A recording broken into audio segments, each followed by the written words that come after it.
लेके जा सकते हैं। 41,475 के ऊपर का क्लोजली वॉच आउट करने की जरूरत। और बढ़िया पोजिशनल कॉल मार्च सीरीज के लिए राहुल शर्मा साहब का। कहां खड़ा है निफ्टी बैंक? 41,600 पे, 42,800 तक जाने की तैयारी कर सकता है। कुछ की लेवल जो मेंशन करें उन पे बस ध्यान रखिएगा। ये पॉकेट बढ़िया ट्रैक्शन, बढ़िया मोमेंटम डिलीवर करके देगी। गाबा सर को एक बार स्क्रीन पे दिखाइएगा, उसके बाद निफ्टी पे आता हूं। आज सुबह गाबा सर ने, आपको याद होगा, 10 बजे कहा था मन कर रहा है निफ्टी बैंक। तो मैंने, आप चले गए तो उसका मैंने पूछा गाबा सर से, मन अच्छा लग रहा है मतलब ट्रेड ले लूं क्या? गाबा सर ने कहा ले लेने का, करंट लेवल पे खरीद लेने का। गाबा सर ने अपना तो गुलमर्ग का खर्चा निकाल लिया, हम लोग की भी मदद कर दी। गाबा सर थैंक यू उसके लिए। बढ़िया कॉल था वो सुबह सुबह जब सब मूड माहौल बिगड़ा हुआ था। राहुल जी, निफ्टी बैंक की बढ़िया बोल्ड कॉल के बाद निफ्टी की बारी। अब आप सही कह रहे हो, बहुत शॉर्ट सिस्टम में है, पर वो 85% वाले शॉर्ट सिस्टम में रिड्यूस होके कवरिंग के मूव्स मिले हमें। 74% पे आके शॉर्ट्स खड़े हुए थे एज ऑन कल की क्लोज पे। क्या लग रहा है राहुल जी, अगर बैंक्स इस तरह से मोमेंटम चैनलाइज करने की तैयारी कर रहे हैं तो निफ्टी के लिए व्यू क्या बन रहा है? कई लोग 17,800 को लेकर नर्वस थे, जहां पे हम कल परसों जाके अटके थे।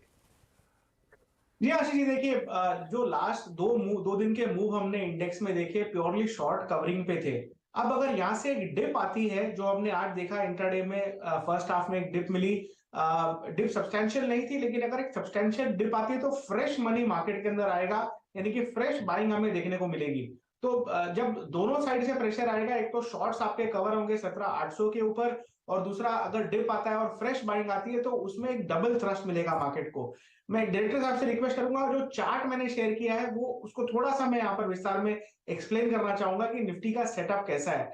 देखिए, हमने दो पैनिक लो बनाए हैं पिछले 12 महीने के अंतराल में। इनफैक्ट अगर ये वाला लो पकड़े तो ये तीसरा पैनिक लो था। एक हमने यूक्रेन रशिया क्राइसिस के टाइम पे 15,200 के आसपास का लो बनाया था। एक हमने अक्टूबर में जब निफ्टी करेक्शन मोड में आया तो 16,800 का लो बनाया था। और अब हमने तकरीबन जो लो बनाया है 16, जो लास्ट वीक हमने जो लो बनाया है, वहां पर एक तरह से हायर लो का सेटअप इंटैक्ट है। अब जो बड़ी एवरेज है, जो 12 महीने की ईएमए है, वो 17,411 के आसपास आती है।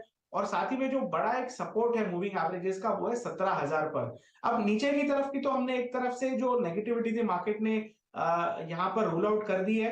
बट ऊपर में मुझे लगता है कि दो केसेस पॉसिबल है। केस एक ये है कि आप यहीं से रिवर्स होकर ऊपर की तरफ बढ़ना चालू करें और ऊपर में लक्ष्य 18,200 हायर के आएंगे। और दूसरा जो कि ज्यादा बेहतर होगा, अगर हम एक तरह से वापस रिटेस्ट करें नीचे के लेवल्स, यानी 17,500 से लेकर 17,411 के बीच की रेंज को वापस रिटेस्ट करें, डिप में फ्रेश खरीदारी हो और फिर मार्केट 18,200 की चाल लगाए। तो मेरे हिसाब से अगर केस 2 अगर प्ले आउट होता है, जिसमें एक करेक्टिव मूव हमें मिलता है और वहां से बाइंग जो मिलती है, तो निफ्टी का स्ट्रक्चर और रोबस्ट होता हुआ दिखेगा। लेकिन देखिए, क्लासिकल जो टेक्स्ट बुक पैटर्न्स है मार्केट में प्ले आउट नहीं होते। हमने देखा है कि जनरली अगर ग्लोबल मार्केट सपोर्टिव है, लिक्विडिटी सपोर्टिव है, तो मार्केट्स लेवल्स को इतना नहीं करता है, पैटर्न्स को इतनी अहमियत नहीं देता है, just goes with the flow. तो मेरे हिसाब से अगर 17,800 का लेवल निकल जाता है, निफ्टी में भी सिमिलर व्यू रहेगा जैसा बैंक निफ्टी में। 17,800 का लेवल निकल जाता है, आप फ्रेश लॉन्ग कर लीजिए, 18,200 का टारगेट आएगा निफ्टी में। या ऑल्टरनेटिवली अगर करेक्टिव मूड में 17,500 मिल जाता है तो 17,500 पे आप बाय कीजिए। मेरे हिसाब से निफ्टी के अंदर और भी अपसाइड बनेगी अगर 17,500 का लेवल करेक्टिव मोड में आता है तो। अब सारे व्यू के लिए आपको स्टॉप लॉस सिंपल लगाना है, स्टॉप लॉस लगाना है 17,300 का। ये सारे के सारे जो लेवल्स है, ये स्पॉट लेवल्स है। इसमें एक दूसरा ग्राफ है जो इससे भी ज्यादा इंटरेस्टिंग है। ये कंपेरेटिव स्टडी है इंडिया वर्सेस यूएस की। ये एक रेशियो चार्ट है जिसमें हमने निफ्टी 500 इंडेक्स, जो कि एक ब्रॉडर इंडेक्स है, उसको डिवाइड किया है S&P 500 इंडेक्स के साथ। अब इन दोनों बड़े इंडाइसेस को अगर हम कंपेयर करें, तो जो 2020 से लेकर ऑलमोस्ट लास्ट ईयर नवंबर तक जो हमने आउट परफॉर्मेंस देखी थी इंडियन मार्केट्स में, पिछले 3-4 महीने में ये आउट परफॉर्मेंस ब्लंट हुई। और अब हमें लगता है कि एक अच्छे सपोर्ट लेवल से यहाँ पर रीबाउंड हुआ है रेशियो, यानी कि रेशियो में रिवर्सल आया है, यानी कि इंडिया यहां से आउट परफॉर्म कर सकता है यूएस मार्केट्स को। अब ये दो तरीके से हो सकता है, एक तो इंडिया ज्यादा चले यूएस कम चले, या यूएस ज्यादा गिरे और हम कम गिरे। आई थिंक पहला चांस होने की ज्यादा यहाँ पर रूम दिखाई देता है, जहां पे यूएस मार्केट्स में भी range bound to mildly positive रहेगा और India as a country, as a index should outperform from here. तो दोनों के दोनों चार्ट्स को देखकर ऐसे ही लग रहा है कि बायस रुझान पॉजिटिव है अगर डिप्स आए तो खरीदे, या तो crucial levels Nifty bank Nifty में निकले तो आप ब्रेकआउट पे फ्रेश बाय करें। आइदर वेज तेजी का ट्रेड